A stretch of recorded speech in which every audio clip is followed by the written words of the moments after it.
all my Crimsonites, and welcome to the Crimson Cure channel, where we embrace our femininity, increase our womanly value, and celebrate our brothers. So join me on our feminine journey to learn, heal, and grow.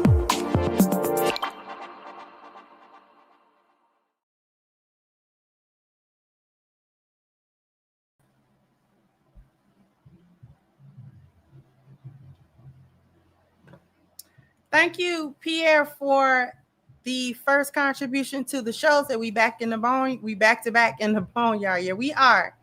And thank you so much. I appreciate it. So I'm not going to hold you guys up. What I want to do is do a little bit of deeper dive into the video that's going viral with the brother that's explaining to the women about men's issues and things of that nature.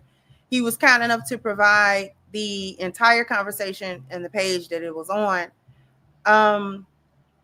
So what we're not going to go through the entire conversation as a whole, but I do want to go over that part of the clip to hit all the issues, because in my earlier video I really focused on the paternity and things of that nature, but I want to go kind of step to step to talk about what he's talking about. And then there's one other part from it that I want to cover. So,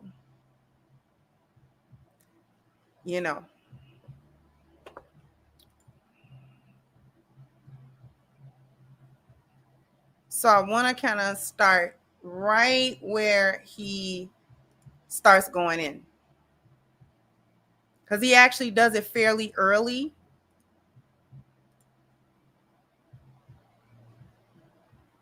Here's the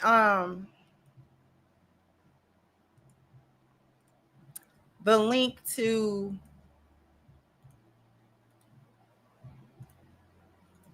the actual full conversation for anybody that wants to go and actually look at the whole thing.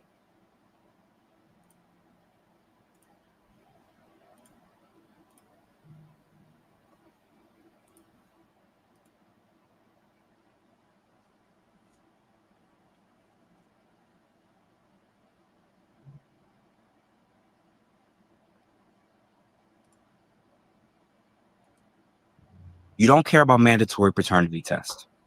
You don't care about paternity fraud. You don't care about male suicide rates.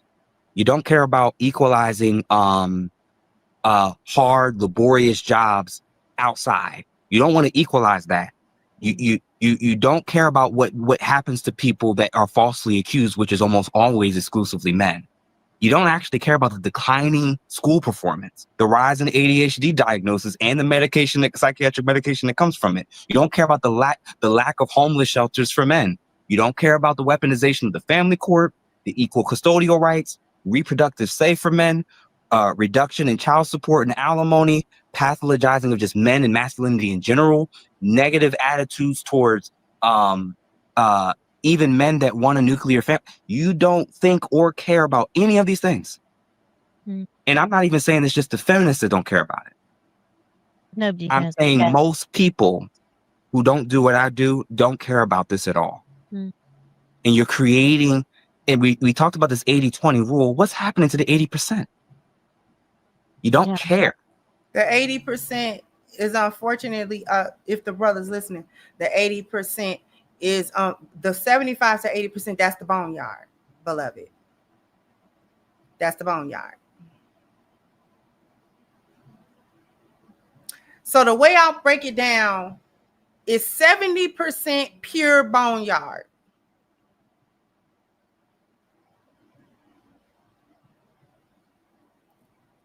10% feminists straddling the fence. We call them purple pill. Sometimes they thinking straight. Other times they're not. These are the feminists who would not call themselves feminists. They don't completely 100% hold every feminist ideal, but they hold enough of them to be problematic. Most chameleons fall in this space. Okay.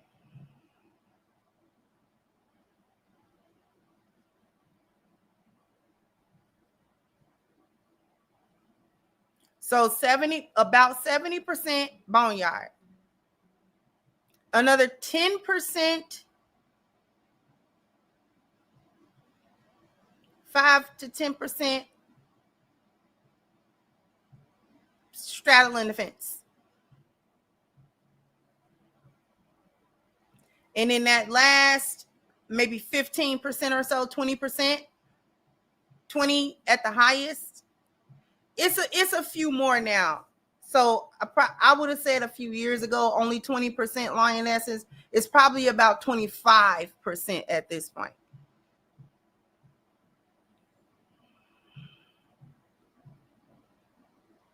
Women who got their head on straight. So the feminists, the boneyard consists not only of the women,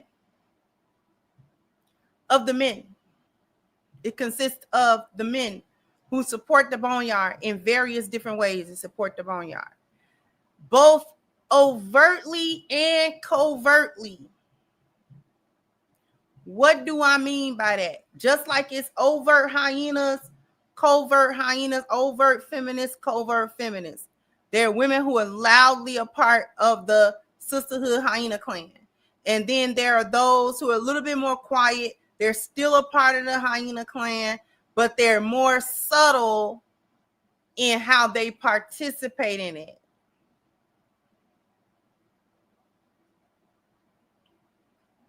The men of the boneyard are the same way. There are those that loudly participate, loudly support, as people call them, panderers and things of that nature. Those guys. And then there are the guys who around other guys say they don't like the boneyard, but everything they do in their personal life is a support of the boneyard. You understand what I'm talking about? When he gets around other men, he's in agreement. Yeah, you know what I'm saying? These chicks is doing that, chicks is doing that. This is wrong, that's wrong.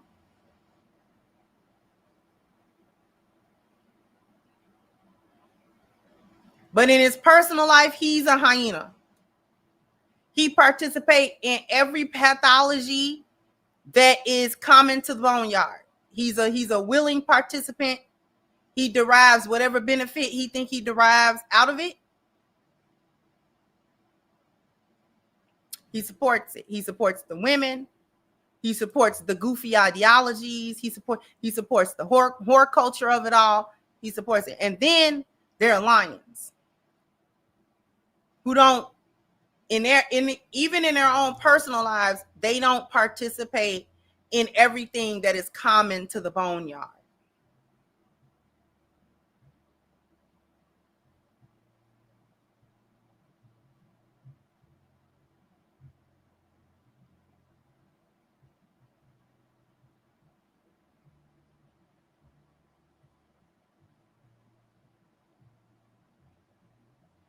They are more or less living what they say that they believe.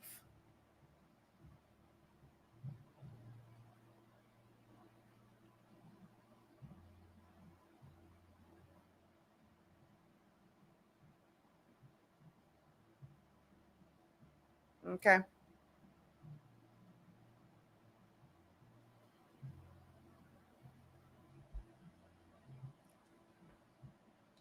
So we're going to rewind it a little bit. And we're going to listen to more of these. Well, I might want to finish this little portion here, though. Not good. And the beauty is, if I just get the man I want, if I just get the partner I want, if I just, I don't care about what's happening with men. Let's bring the attention back to women. That's what the detective did in that show. Right. And that is what society in Western cultures is unfortunately like. Most people only care about males or boys or men if they are their brother, their son, or their father, or their uncle, or their close friend. This society, in the quest to be fair to women, to improve their rights, allow the worst representatives to take it to its furthest extreme. Right. When we talk so much about misogyny,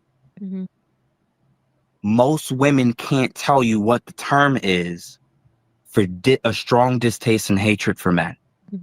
What's the term? What's Misandry. the misandry? Being a misandrist. Most men's experiences that we keep labeling as incels, we keep labeling as misogynists, their experiences in coworker situations, in the schools, dating, on dating apps, is that a lot of women are either misandrous or they're so reductionistic of men that if you don't have the money, you have no say and you need to shut up. And even if you do have the money, it's happy wife, happy life once I'm in your life. Yeah. I done told my wife, we joke around about it all the time. When we're amongst other couples and friends, she sarcastically say all the time, the one thing I appreciate about Jeff more than anything is he's the same exact person in home as he is in public. Right. He doesn't change. So if I'm going to say no, I'm going to say no. If I'm going to disagree, I'm going to disagree. And men not going through the natural maturation process as teenagers, as early adults, because they literally don't have the opportunity to with women. We can't be shocked anymore that there's an environment that's festering of boys and young men who unfortunately have a strong distaste. And I would argue, not even for women in general, women in the Western cultures and countries. Yeah. This is why they're running to the other countries and cultures where men are at least still seen as valuable, relevant, important.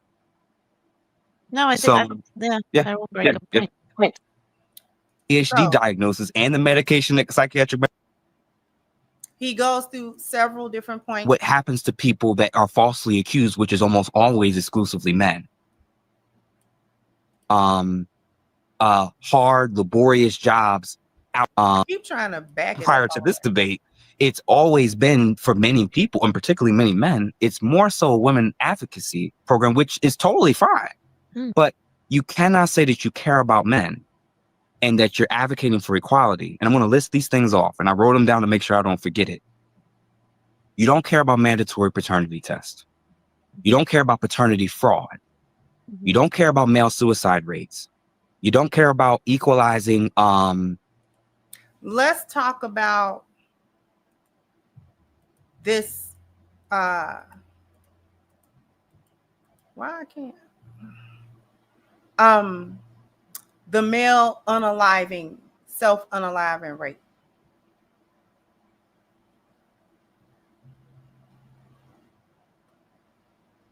There's something to be said about looking out for and making emotional space for the men in your life. Unfortunately, when we talk about the rubber hitting the road, everybody can't check on everybody because everybody don't know everybody. But if you have men in your life, husband, no matter who they are, no matter what role they are in your life,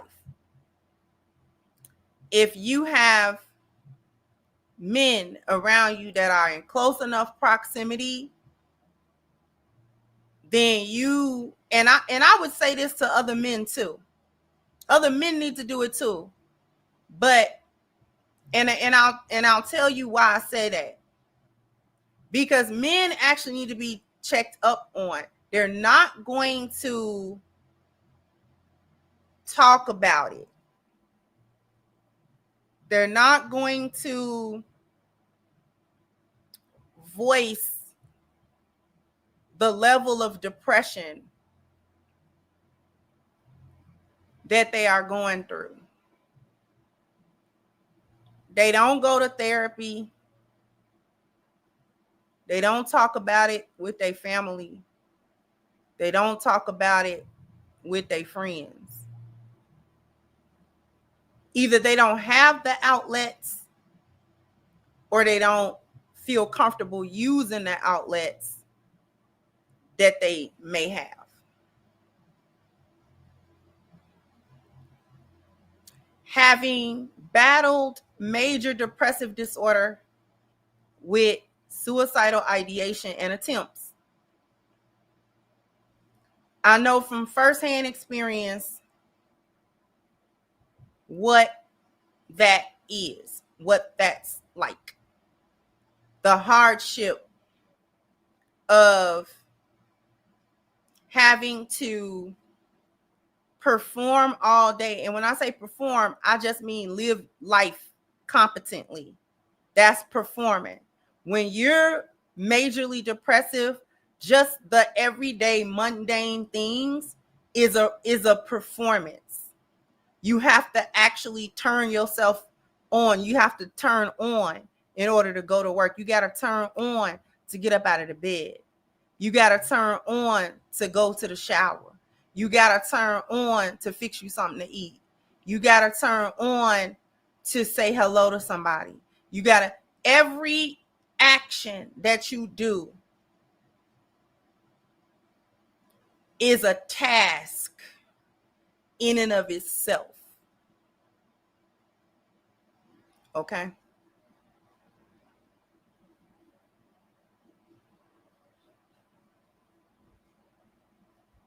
Everything is a task. Sometimes even just sitting there with your own thoughts, that's a task. Because you don't like your thoughts. You have crazy thoughts. You have damaging thoughts, problematic thoughts all the day. So when you are going through that and you have people that's dependent on you, people that have expectations of you, it's not that the expectation is wrong or anything. The depression makes it 10 times harder to actually even do any of that stuff. And the driving forces that keep you moving while you're in a state of depression drain you tremendously, emotionally, energetically. The drain is tremendous. You are exhausted mentally. It comes out physically a lot. Where you be tired. This is a lot of times why depressed people have a hard time they sleep a lot. They lay down a lot. Because everything else is just exhaustion.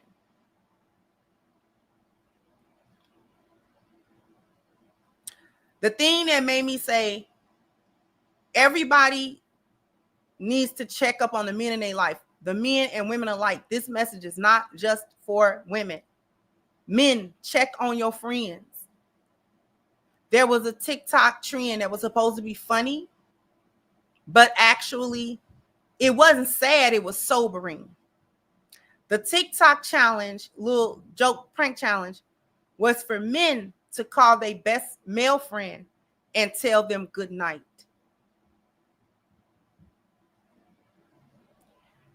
What people assumed, even the men assumed that the men would be like, man, get off the phone, call me and tell me good night, da da da da da.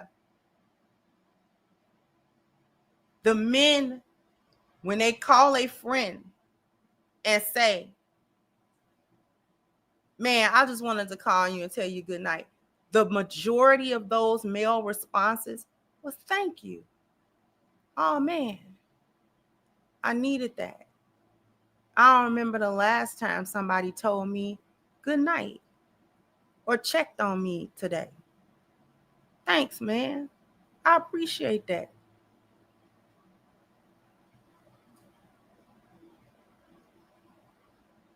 And these were the men calling other men.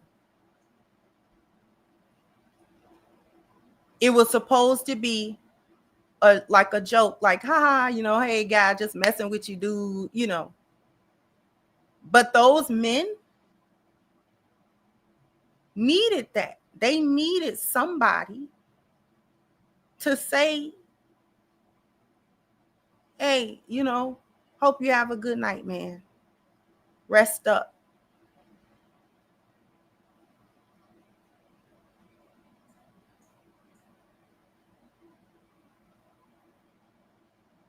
So any man, and I'm talking to everybody, any man in your vicinity, in your friend circle, in your family circle, all of that, call your male friends, family members, sons, fathers, cousins, best friends, your homeboy, your whatever. Just call them sometimes. Man, I'm just checking on you. What's good with you, man? I don't want nothing much. I'm not going to hold you. I'm just checking on you. Make sure you're all right. Sometimes men don't know how to respond to that, but I bet you they like it. I bet you they appreciate it. Because male mental health is not that it's not important, but it's not talked about. When you don't talk about something and when you don't bring it to people's attention, people don't have the Arabic word for it is fikr. There's no fikr, there's no concern. You have to make people concerned in order to make people move. Because if there's no general concern, no general, hey, this is an issue. Hey, let's talk about this all the time. Hey, let's bring it to the forefront again and bring it to the forefront again and bring it to the forefront again. You have to bring it to the forefront again and again and again. Then that generates the concern. That generates the energy of concern. And once people get the energy of concern about it, it creates a little sense of urgency about it. But we need to, it become at the forefront of interactions because you're thinking about, okay, how does my interaction affect this man that I call, you know, my closest male family, husband, whomever, that I call him, that I tell him I love them, that I tell him, you know what I'm saying, I'm just checking on them, that I tell him, you know what I'm saying, give them words of encouragement, give them words of support, give them words of affirmation and things of that nature. Did I do those things? You got to be able to do those things. This is just human, you know what I mean?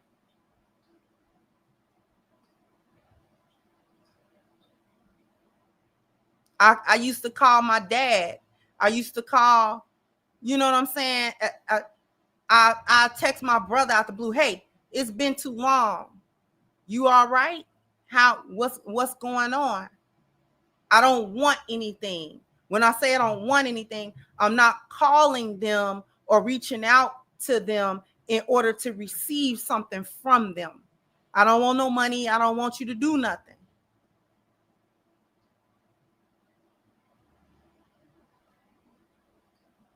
Right? A lot of times we call the men in our lives because we want something. You want some money, you want them to come help you with something. Even men that do it to each other. Hey man, I need you to come help me move. Man, I need you to come help me. Da da da da da. You sometimes men do that to other men.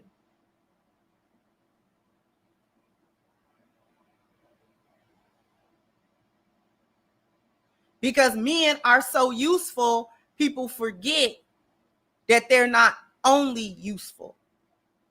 Men are so useful that people forget that they're not just useful.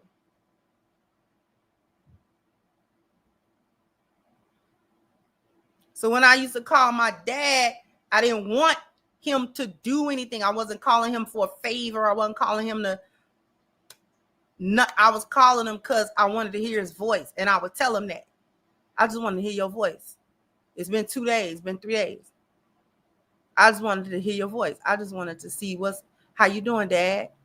You all right, Dad? You need anything? Want me to come out there? To the point where my dad, a whole street dude, all his life, was very comfortable calling me.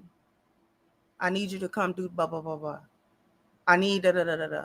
I need, because I created that space for him to do that.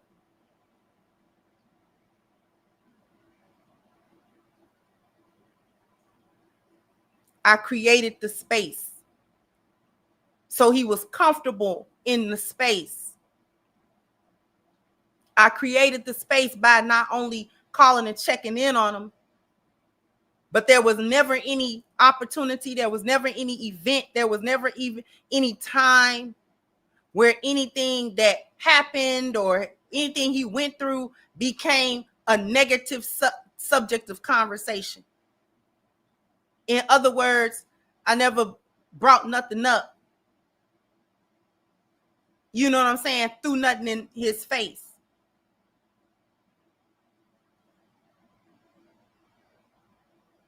And that's not just something, you know what I'm saying? Just speaking for myself, that's not something I just deal with my dad. That's just what I am. I don't like throwing nothing in folks' face because I don't like nothing thrown in mine. You either doing it or you not. You either helping or you not. You either concerned or you're not. Ask how your day is going. Most of the time they're gonna say, man, I'm all right. You gotta be able to look beyond that. You sure?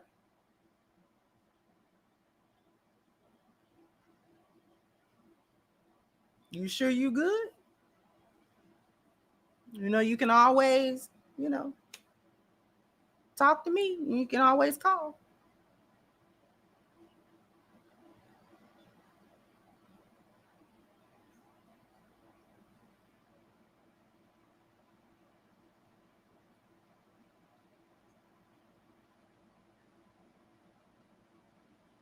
Everybody's mental health is important.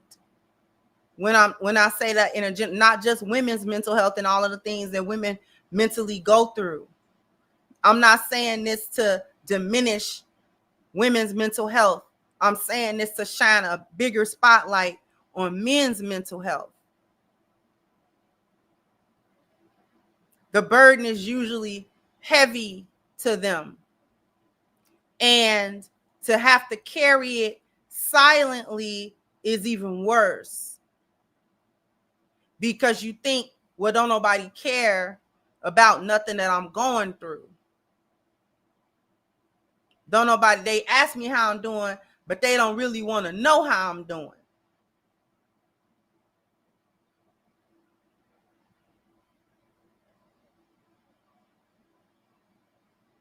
And you got to be ready when you ask some of them times is, hey, how you doing? You know, and it's in passing.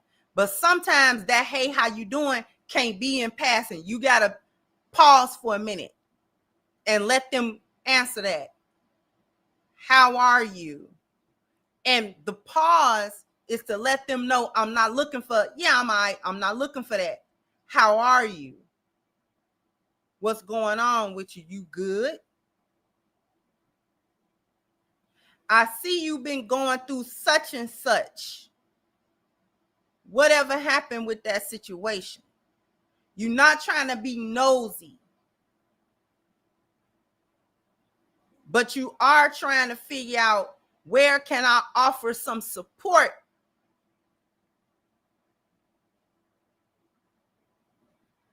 Because men a lot of times experience a lot of shame for going through stuff, or when things are failing and they feel like, well, it's my fault that it's failing. If the relationship is failing, if the job ain't going good, if the money ain't going good, you know what I'm saying? If things that they felt like should have been in their control fall out of their control, it's not really going real good. A lot of times men will feel shame behind it. And then they don't want to talk about it because they don't want to talk about their failures to other people, no matter how close that person is.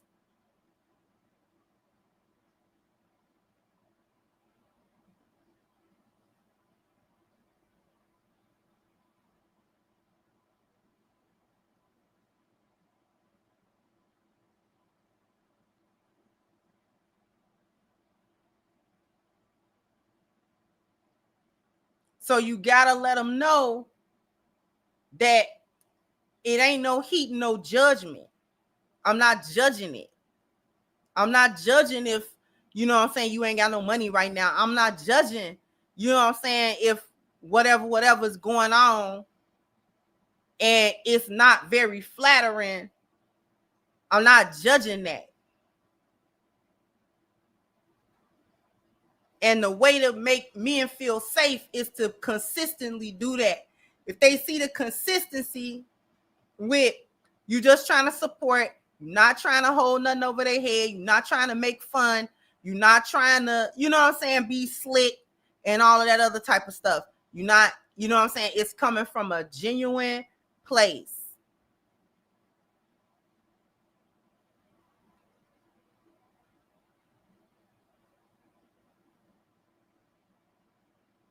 And listen, you can't save everybody. I've had that experience as well. Can't save everybody. Some people, they do it anyway. Because that's how powerful that demon is. That's a powerful demon. That depression, suicide demon is very powerful. It's very strong. It is a simple fix to it, but it's not easy to do it. Remember when I used to talk about something can be simple but not easy? The concept be simple, the action be hard.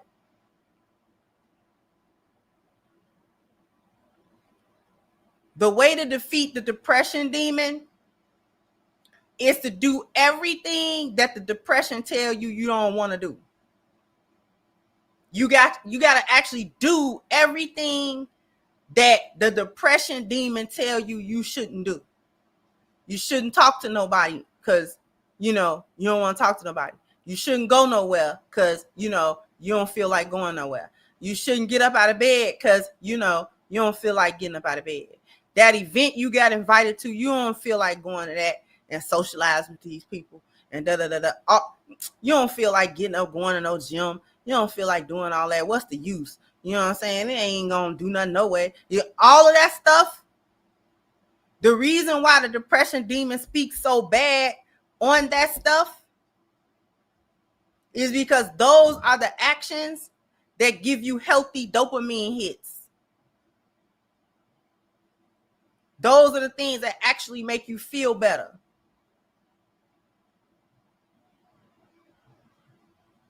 Everything you quote unquote don't feel like doing, that be the stuff you be needing to do. That's the medicine. The medicine is in all the stuff that the depression demon tell you that you can't do, and that is no use in doing it, and that it ain't no point, and all of that.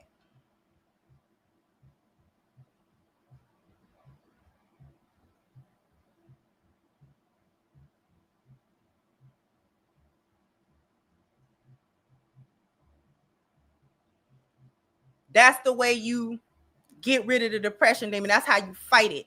It's simple, but it is not easy. There is no easy to that. That is excessively difficult because it's a vicious cycle. It is excessively difficult to consistently break that cycle. Because just because you do it once don't mean you're not going to fall back.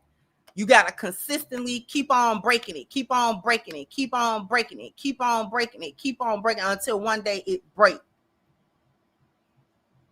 It's very difficult.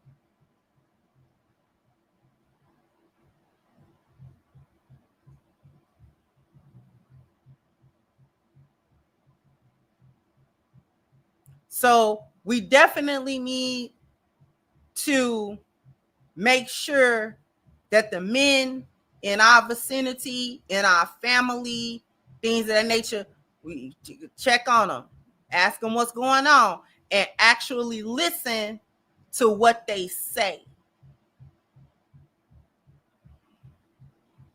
Actually listen to what they say. Let them vent. Let them, you know what I'm saying? Just let them vent.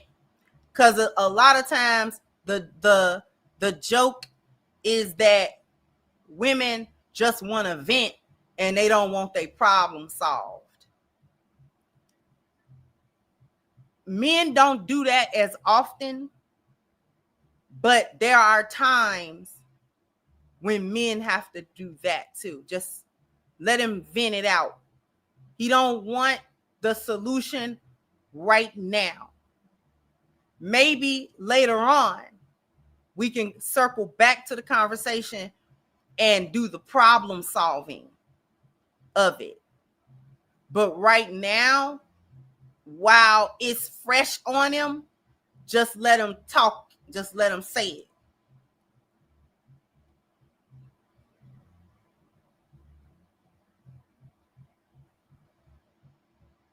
Just let him say it. Let him get all the frustration. Don't take none of it personally. Because a lot of times men won't say it because they don't want to hurt other people's feelings, and you know what I'm saying, and this, that, and the third. If you're gonna let a man vent about something, you gotta put on like your, you know what I'm saying, your armor to hear it, so that you don't take it personally and you don't get offended at anything that he is saying. Just let him say it.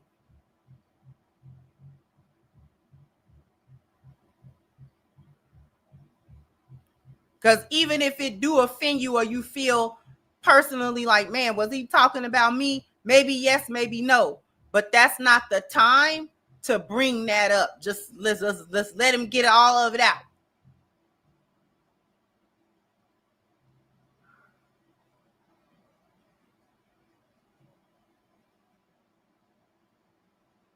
Once he get it all out, then he can, okay, all right. Now, if he talking to somebody that's got some good advice and things like that, y'all can build. You can offer the support. You know what I'm saying? If you one of his male friends or family members, you can help him with the problem solving process. Help him with it. Hey, it can be like this. Hey, you need such and such. Hey, let's work on this thing first, because I think that'll help you get to the next thing. Think you can do that? Do you need help doing that part?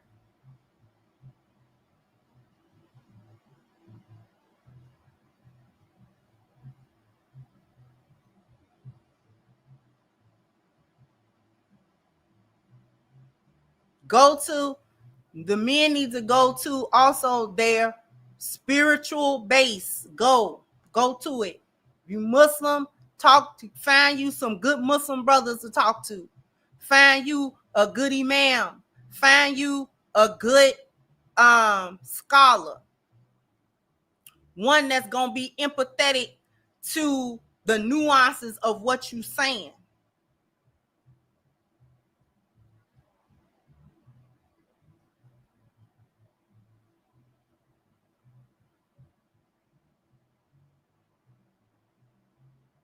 Find you, if you're a Christian brother, a Hebrew Israelite brother, you know, find you some other brothers that you can talk to, you know, because it's like that in every circle. You got some folks you can't talk to because they're gonna beat you over the head with the strict rules, and it's like, I don't mind the rules, but you know, I kind of need you to listen to me a little bit too.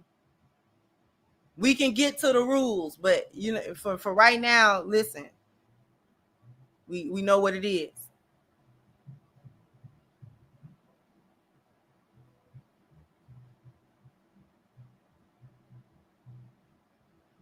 I know y'all know what I'm talking about.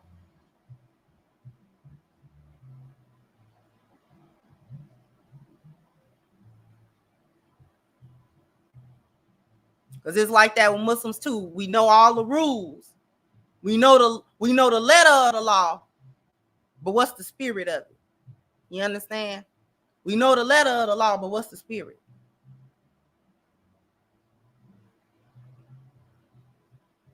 Sometimes it's not about what I know, it's about the application of what I know.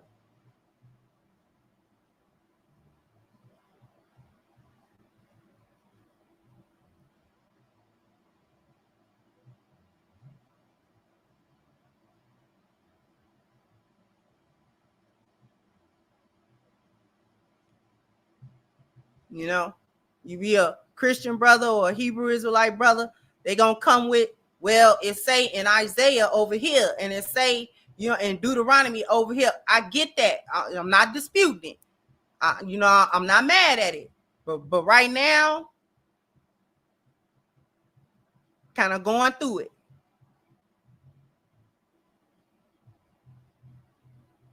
We can circle back to it because I'm not disagreeing with it. I know I need it. That's gonna help me. We not battling against it. We I promise you, we not fighting it.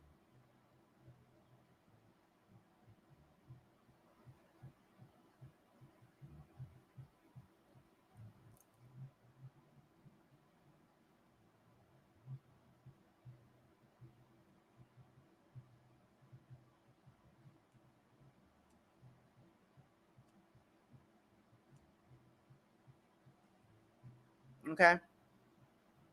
And I spent a long time on this, but it is what it is.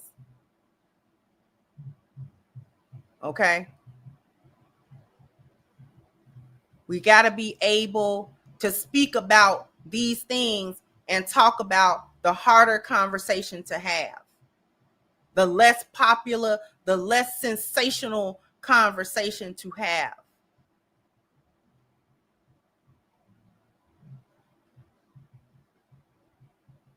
The men need help. And a lot of times they don't know how to say they need help. There's a stigma about needing help when men need help and all this other type of stuff. But if we really care about men, if we really lions and lionesses, then we have to extend that care. We have to extend that support. We have to extend that to the men around us. And we have to do that without shame. And we have to do that without judgment. And we have to do that, you know what I'm saying, and allow them the space. If the correction is needed, the correction can come. If we see that some of the men in our circle are not all right, but it is a hell of their own making, then we need to tell them that too, because that helps them too.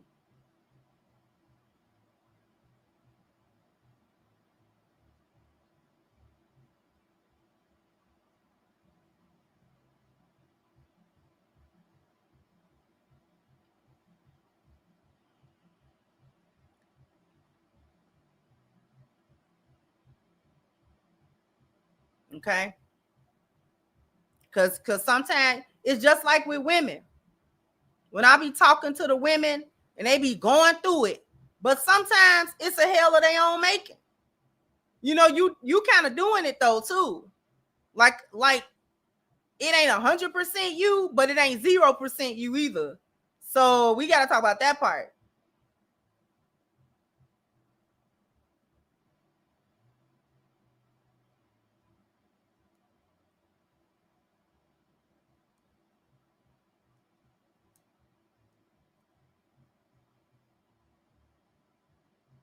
Correction is good.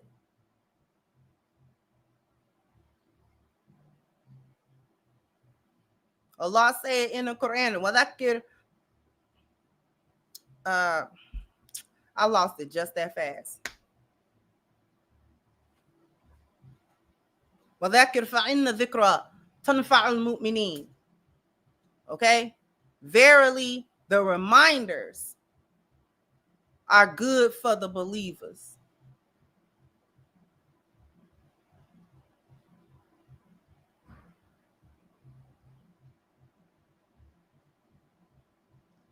So everybody need the reminders. Everybody need the reminder. Everybody need the correction. Everybody needs that. You know what I mean?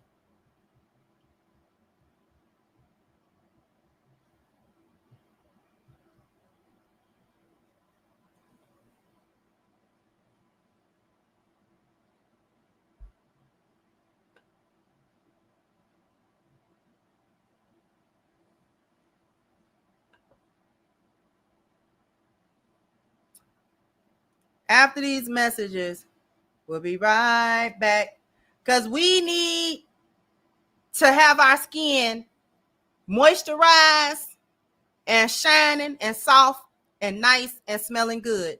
And this body butter from ashkicking.com delivers on all of that. The link is pinned to the top of the chat. If you want your skin to be, this body butter is actually really excellent. It goes on very smooth. It's not super greasy. It absorbs into the skin very quickly, and it just leaves your skin soft and smelling nice. It doesn't leave it really greasy. It's not tacky. It don't feel funny. It's not too thick. It's not too thin. So this is definitely a perfectly balanced body butter. I really enjoy it. If this is going to be your first order, please take advantage of the 10% discount using the promo code Crimson at checkout. Once again, that link is ashkicking.com, and it is pinned to the top of the chat. Oh, you guys are bam, bam, bam, bam. You got to hit the like button. Bam, bam. You got to go ahead and hit the like button. Thank you, Kasal. I'm not even going to butcher it. KAS. To hear all the issues all at once is very powerful. This reflects how neglecting men issues have compounded over time. This is true. Thank you, Bonnie Rubble, for your contribution. I appreciate you. Thank you, Essen Kung, for the 8 pounds. I appreciate you as well. Thank you, Dre the Dream. I appreciate you as well. So appreciate you covering this. I needed it. No problem. Thank you, The Realist. Say you're doing great work on men's behalf. I appreciate you as well. Thank you so much.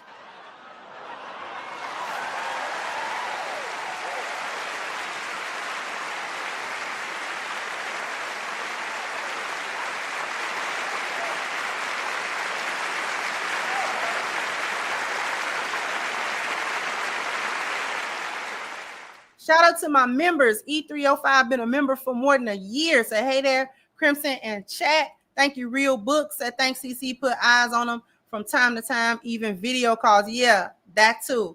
Because a lot can be said over the phone, but I want to look in your face so you can lie and say everything all right. And so for me to catch it, because you're not all right. Because the way you looked when you said that, you're not all right. And thank you, Dre the Dreams, a gifted 1 Crimson Cure membership. I appreciate you. Whoever was fortunate to get it, please maintain.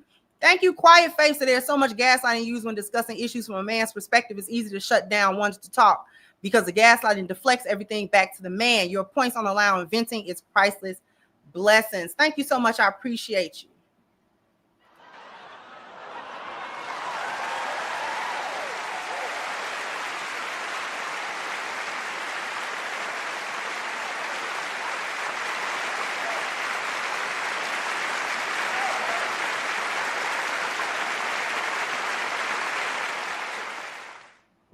And thank you, Mogul, for your contribution and your consistency. I really appreciate you, brother.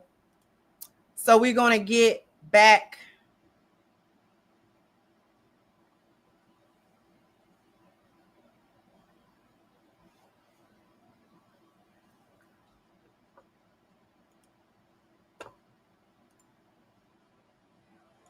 Hard, laborious jobs outside. You don't want to equalize that. You don't care about what happens to people that are falsely accused, which is almost always exclusively men. You don't have those 2 points. Not caring, not wanting to equalize laborious labor outside. I'm not even going to sit here and act like I want that equalized. Nope, I don't. I'm not trying to get out here. I be seeing what the men be doing, them construction men and all that kind of stuff. Be out in the hot sun. They be out, you know what I'm saying? Sometimes be cold. Sometimes, you know what I'm saying? They be lifting stuff. And I don't want to do that. I don't want to do that. I have no desire to do that. I do not want that equalized at all. But the difference between me and the feminists or hyena is that I also am okay with not being the leader of things. I don't have to have equality of outcome. And the reason I don't want to have equality of outcome with a man is because I don't want all the outcomes that men get. I don't want those outcomes. Candace Owens put it best in the last interview that I covered, where she said men and women don't even measure success the same. And we don't want the same thing out of life either. Like when you really get down to the get down and leave away all of these talking points and feminism and we gonna do what the men gonna do. When you really get down to the brass tacks, like men and women don't really want the same thing, and we don't measure our success as women and success as men on the same measuring stick. It's not the same. So I don't even want all of the outcomes that men get, whether they good or bad. This is not even to say that men are always getting bad outcomes, because even when they get good outcomes, I don't want to live his life. I don't want to live a man's life. I'm good.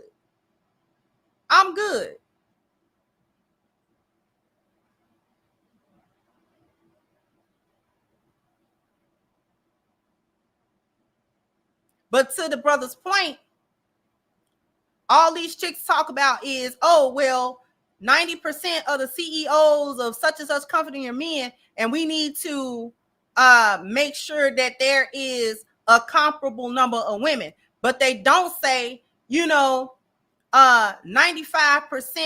of the linemen are men, and we need more women that work them lines. They don't say that. To the brother's point, they don't be saying that. So you want to be the boss somewhere. You want to be somewhere thinking you're going to tell somebody what to do, and while you kick up a toe and get a good paycheck behind it, then you want to do that. But you don't want the equality in other fields. Them other fields make good money too. So why you don't want to do that? Why you don't want to work in a sewer? I would die in a sewer. Do you understand me? I don't want to work in no sanitation place. I don't want to work. I don't want to do it. I don't want to do it.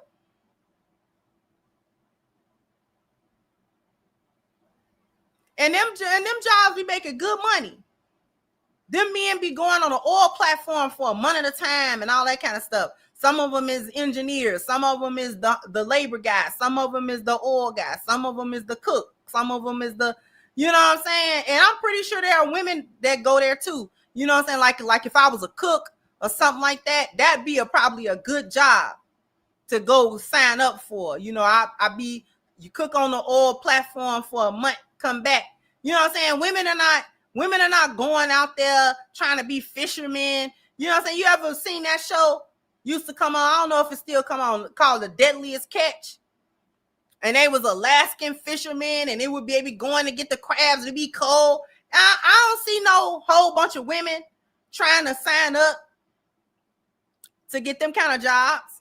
And I don't blame her. I'm not going to sign up for it either.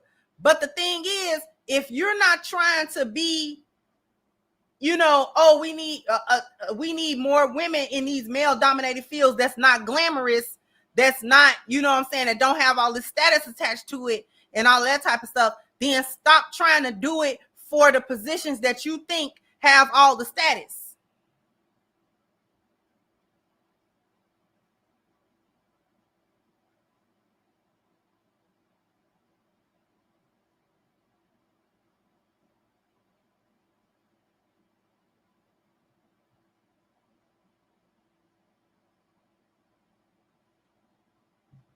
The most man work I can see myself doing, like hypothetically, is like I would study for like electrician stuff. Figure you could do that. And plumbing is gross. Probably could do that, but plumbing is gross. Like driving, I would do truck driving, like CDL stuff. That's not glamorous, but I know how to drive. You know what I mean?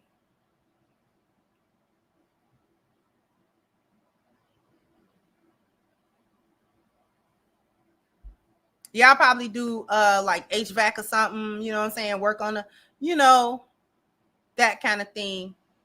Things like that. That I figure it's work, it's good work, but it's not like crazy work.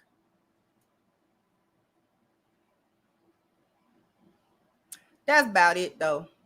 I'm not doing. It's a show that used to come on called Dirty Jobs. I don't even know if that show come on still, but Dirty Jobs, where that guy, and the whole show was about him going around the country and like these like off the wall jobs that don't nobody think about is a job, but it be horrible.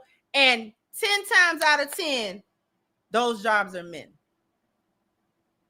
10 times out of 10. When he go and get them real hard, crazy jobs where it's kind of dangerous and then it be crazy, there be men.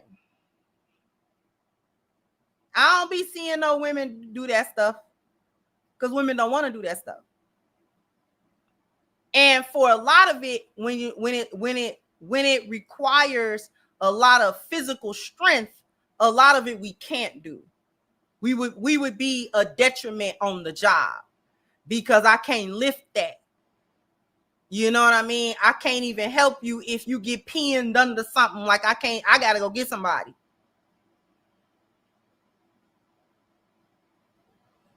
I wouldn't mind mechanic. That's another one. Because women don't want to do it. It's you know what I'm saying?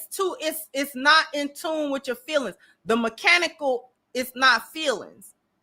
This is hooked up to that. The car or the truck got different systems. The system worked the way it worked. Got the exhaust system. The electrical system is something else. You know what I mean? The fuel system, it's got different systems. It worked the way it worked.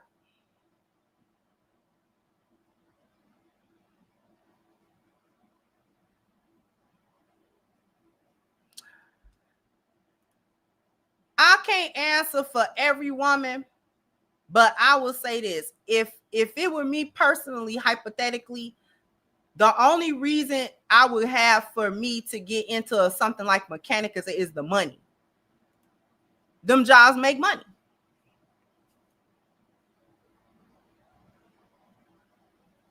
There's money in them jobs.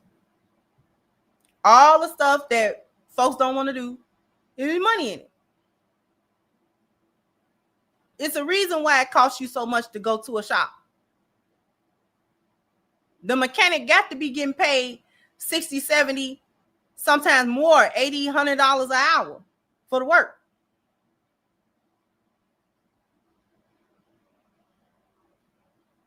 And the only reason mechanic is interesting to me is because my father loved cars and trucks. So there is an interest there for me, but I never went into like mechanics and stuff.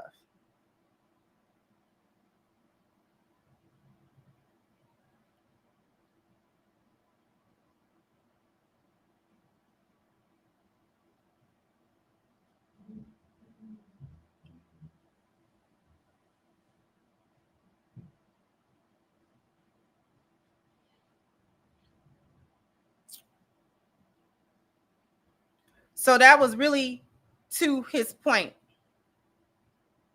Yeah. It's rough. Doing a lot of that stuff, wear your hands and stuff, like you calluses. You know, women don't want calluses all on their hands, and you know what I'm saying, your hand hard too. You know what I'm saying? Both of y'all hands hard. You don't know who hand is who. You know what I'm saying? That's not cute. You know, it's not feminine.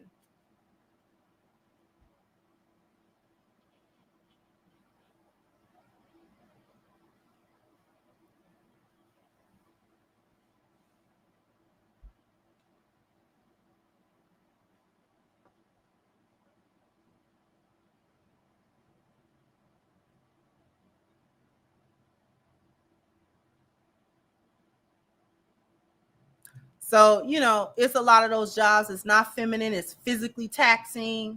You know, you got to be ugly to go do them. You got to be ugly. You definitely got to be ugly. You got to go to the work. You got to go to work ugly. Because don't nobody care about your hair in the mechanic shop. Don't nobody care about your hair. You know what I'm saying? You got a cap. You should have a hat on anyway.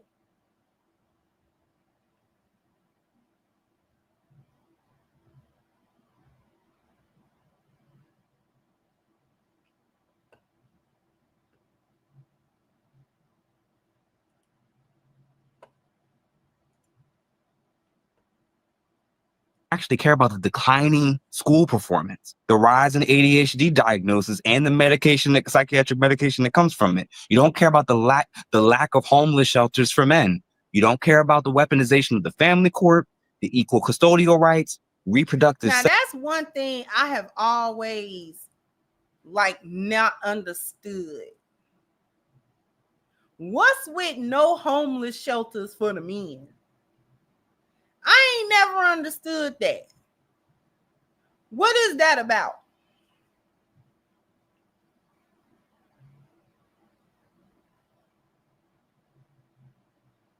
What is with all these shelters and they don't be none hardly for the men, it be one or two.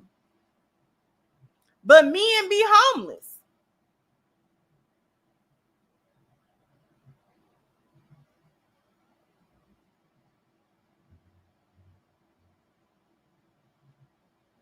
Like, for all of the people that help to, start up shelters, because I'm assuming that that's a non-for-profit type of organization, getting shelters and stuff.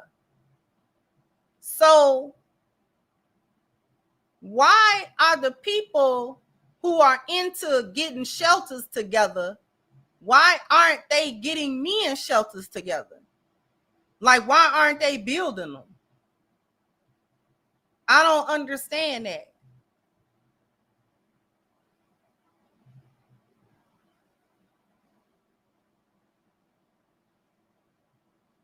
Like, I've never understood that. And all of these shelters cannot be started and ran by women who are being selfish and only looking out for women and children in these shelters. So I don't believe that. Who is responsible for coming up with shelters and trying to figure out where in the city you're going to put it and how big it's going to be and who it's going to be for and who it's going to serve? When they be coming up with that, who is the ones that decided that the men that are homeless and have tent shelters and all out in the elements don't need a shelter?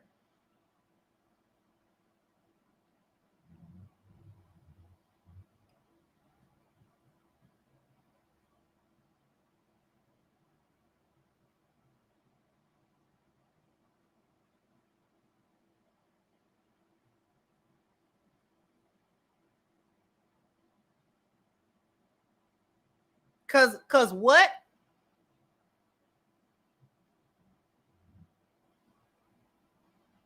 And at least I think the men would like to benefit, most of them anyway. You got men they not gonna do what they supposed to do regardless what you do, which is why a lot of folks is home. A lot of homeless folks is homeless because they don't like doing what they supposed to do. But if you have like little programs, maybe if they need drug help or they need just job help, you know what I'm saying? Like, okay, we can set you up, but you could come to the shelter, but you need to get into one of these programs, whichever program you need. If you need help with drugs and alcohol, then you have to attend the AA meetings or the NA meetings, blah, blah, blah, blah, blah, in order to be in the shelter. Or if you don't need that type of help, you know what I'm saying? If you need psychiatric help, we're going to set you up with, a hospital or try to get your medication. You know what I'm saying? Those usually two different kind of shelters. It'd be the shelters for the mentally unstable or like that got psychiatric problems. And then a lot of times it'd be a separate, different kind of shelter just for people who they don't have that kind of problem, but they need help, like getting work and just being somewhere where they can kind of get themselves together and do that. So it's like, okay, we got job programs or school programs or classes, trades, something. You know what I'm saying? We can hook you up with a trade. We can hook you up with some type of labor job or something. Just something to get you where you can kind of like get back into society or you can get back on your feet.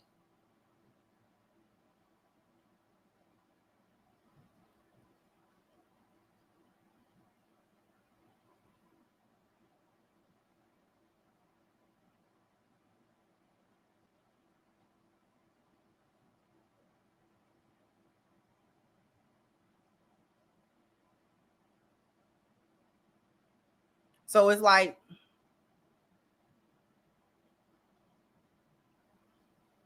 yet you don't want them all on the street. You know, homelessness is an eyesore. You know what I'm saying? Folks, you know, bums and stuff hanging around, and folks making tent cities. That's an eyesore. Nobody wants it in their neighborhood. You know, this, that, and the third. And it is an eyesore.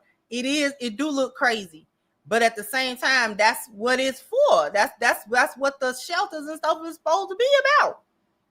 But you know, I'm not gonna sit here and pretend like I don't understand that capitalism plays a big role in all of this, and things are not happening from an altruistic stance of really trying to help people. A lot of times the shelter, it got a lot of churn, and they're not really helping the people really get on their feet anyway, whether it's a women's shelter, family shelter, a men's shelter, it don't matter what kind of shelter it is. A lot of times it's not really there to help you get on your way, because the shelter need to be populated in order to be able to get the money from the city or get money from whoever's funding it and things of that nature. So I'm not going to sit here and act like I don't understand the play as well.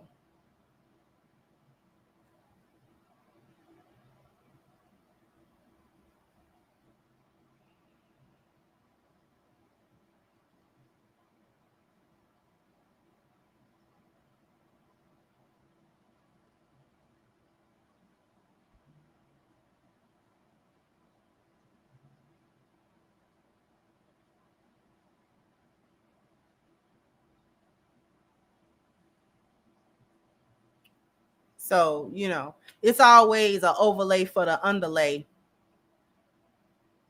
And it's always a game being ran. You know, that's the one thing I hate about this country. Everything, even if it start out altruistic or from somebody that really want to help, it always eventually become a game. It always eventually become a money grab. It always eventually become, and that's not to say that there are not people in these organizations that are altruistic, that join certain organizations and things like that because they want to help, because they genuinely want to help. I'm not discounting those people, that those people exist, even in flawed, even in the flawed systems. Even in the flawed education system, there are teachers that really want to teach and help the students. Even in the flawed CPS and child system, there are people who really want to help the families and stuff. And, in all of these institutions, there are always individuals who really do have good intent, and they really are trying to help. And that's why they join. But I'm speaking to the larger picture of that it's usually some kind of grift somehow,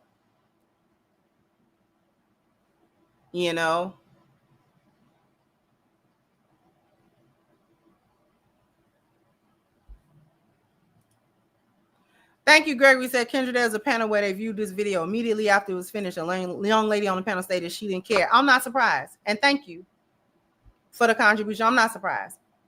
But I'm not going to be super long-winded. We already went a little bit over the hour.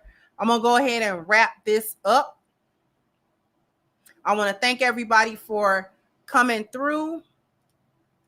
Okay. See, this is what we're not going to do.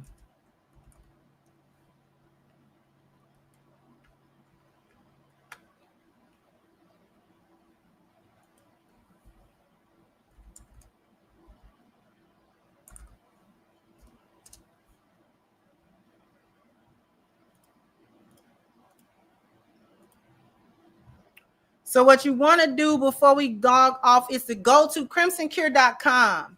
All right. I definitely still offer coaching sessions for anything you might need, relationships or, your personal journey, whatever it is that you're going through. I am open. All you have to do is go to crimsoncure.com and click book a session. It opens up to this screen right here where you can book a 1 hour or a 2 hour session at your discretion. Okay. And also, in order to make a purchase for the book, you come down here and click on Reclaiming the Black Feminine. The PayPal button is quick and simple. You know, whether you have a PayPal account or not, PayPal does allow you to use all the major debit and credit cards as well. Quick, simple, easy, and then your book will be on its way, right?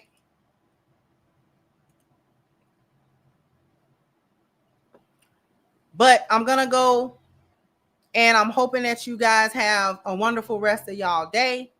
Jump down in the comment section. Let me know what you think. Like, share, subscribe to the channel if you have not. Once again, I'm your host, The Crimson Cure. This was my perspective. Bye-bye, Crimsonites.